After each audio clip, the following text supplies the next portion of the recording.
Domestic violence, గృహహింస పెళ్ళైన మహిళలు ఎదుర్కొంటున్న సమస్యల్లో ప్రధానమైనదని చెప్పొచ్చు.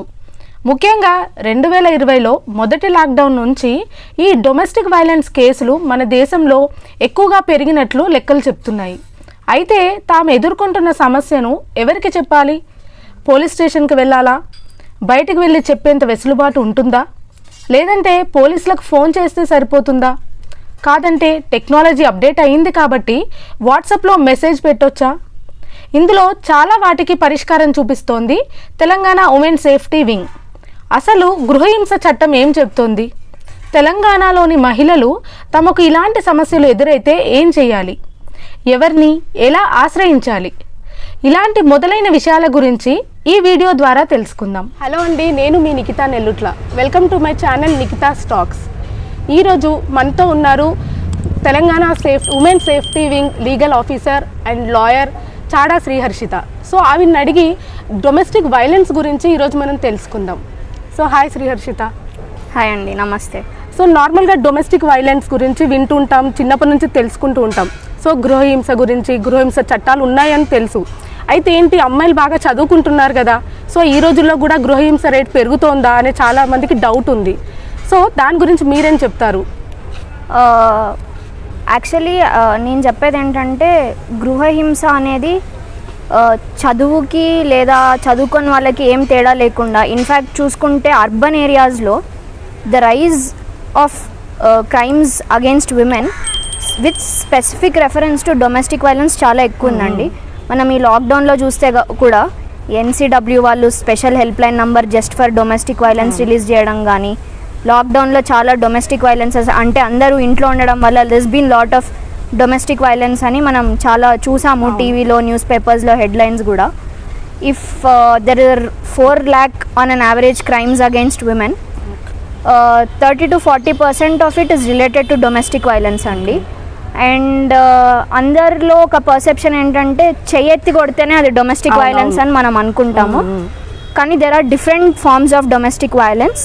It can be physical abuse, it can be emotional or mental abuse, it can be economic abuse. అంటే నేను రోజు తాగేసి వచ్చి నాకు 1000 రూపాయలు ఇవి తాగడానికి, 100 రూపాయలు ఇవి అని అడగడం కూడా డొమెస్టిక్ వైలెన్సే.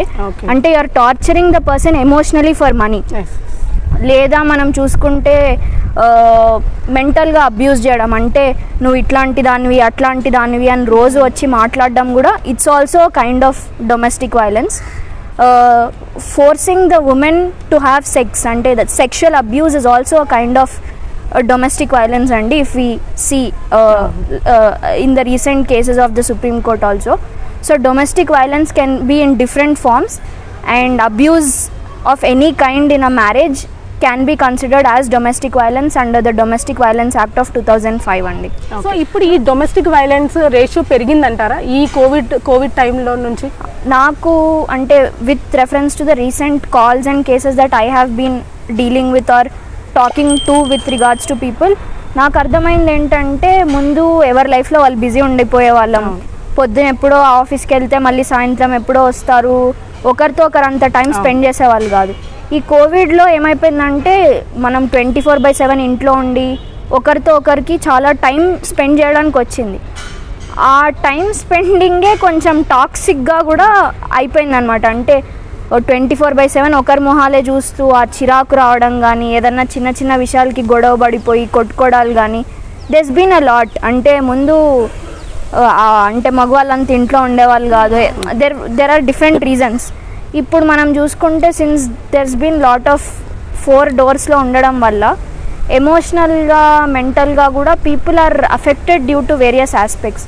దానివల్ల I personally feel that there is a lot of rise in domestic violence in the recent days, and I think even the data matches with my opinion అని నేను అనుకుంటున్నాను. ఓకే, సో ఇప్పుడు తెలంగాణ ఉమెన్ సేఫ్టీ వింగ్లో వర్క్ చేస్తున్నారు కాబట్టి, so ఇలాంటి changes కనిపిస్తున్నాయి మీకు? So Telangana government చాలా తీసుకుంటున్నామని చెప్తోంది కదా. అవును. సో ఉమెన్కి సంబంధించి షీ టీమ్స్, భరోసా సెంటర్స్, అంటే ముందు ఇట్లా స్పెసిఫిక్ డిపార్ట్మెంట్ లేకపోయేసరికి ఎవరిని అప్రోచ్ అవ్వాలి, ఎందుకు అప్రోచ్ అవ్వాలి అన్న కాన్ఫిడెన్స్ ఉమెన్లో లేకపోయేది. ఇంకోటి ఏంటంటే నార్మల్ పోలీస్ స్టేషన్ సెటప్లో వాళ్ళకి వెళ్ళి కంప్లైంట్ ఇవ్వాలంటే ఆ setup was not very encouraging or comfortable for the women to go and talk. Now that we have comfortable environments like Bharosa centres and she teams etcetera, women are feeling more ante they are feeling safe and comfortable to come and give complaint, and there's been lot of rise in the reporting of the crimes, and women are coming forward because our support there is not limited to just taking the cases, but we are giving 360 degrees support like medical support gani, legal support gani, counseling support gani, ఇట్లా different ఆస్పెక్ట్స్లో we are giving support. కాబట్టి women ఎట్లా అంటే there are times when women approaches just for counselling, అంటే please counsel this so and so person, he might turn in to the good person. So అట్లాంటి ఆస్పెక్ట్స్లో కూడా I think police is doing a good job అని working with help me understand the same.